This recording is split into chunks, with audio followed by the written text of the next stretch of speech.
Hey Grizzlies! So we already did the bow and the daffodil if you watched the first video. Now I'm going to show you how to make a tulip. Now this one's yellow just like the daffodil, but tulips come in a lot of amazing colors. Here's one with some little red stripes. Sometimes they have kind of ragged edges. So you can get really creative with these ones. To do it, and I'm gonna just keep going on the same paper I had because I really like it when there's kind of a mix of different flowers. But what I'm going to do is make a big U. Now you want them to be about the same size. So I'm not gonna do a tiny U. I'm not gonna make it a lot bigger than this. I'm gonna find some space. I think I have some space, some room up here. So I'm gonna do my big U. And then if you take a look at the petal, it's kind of just a soft curve around. It kind of has a little indent right there in the middle that you can do if you'd like.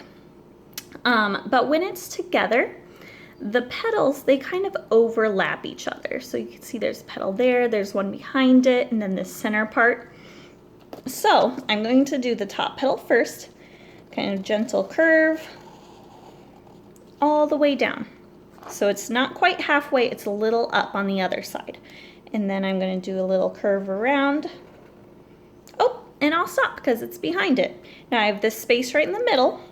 And now remember, it kind of had a little curve at the top, so maybe I'll do just like a little U shape. And then I'll go down. Now, you can stop here, or if you want to fill in those little gaps with some petals that are on the back side of the flower, you can just do some little tips. And then the stem is maybe a little bit thicker than your tulip, and it's a lighter color. So if you're thinking about coloring these in, it might be a lighter green. But I'm gonna curve it in to the center of my bow because I want it to be a bouquet.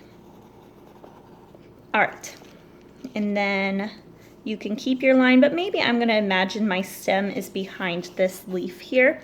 So I'm just gonna stop it there, but maybe you can see it on the bottom again. Tulip leaves are really big and they're kind of wavy on the edges. And then they're definitely folded over. Almost looks like a sideways taco. So to make my leaf, and you don't have to do leaves if you don't want. They're not always included in bouquets. I'm going to do, I have a little bit of room here, so I'm gonna do a big curve. So that's the curved part, and then just kind of straight diagonal line down into the bouquet. Now, just like these leaves, if you watch the first video, you can make it look like it's folded over by doing one extra line from the tip curving back in. So that would be the back part of the leaf that's folded in. All right. So the daffodil is unique because it kind of looks different from the front and the side, but tulips are pretty much the same. You could try to do folded over one, but I think I'm going to stop here and then I'll show you how to make the lilacs.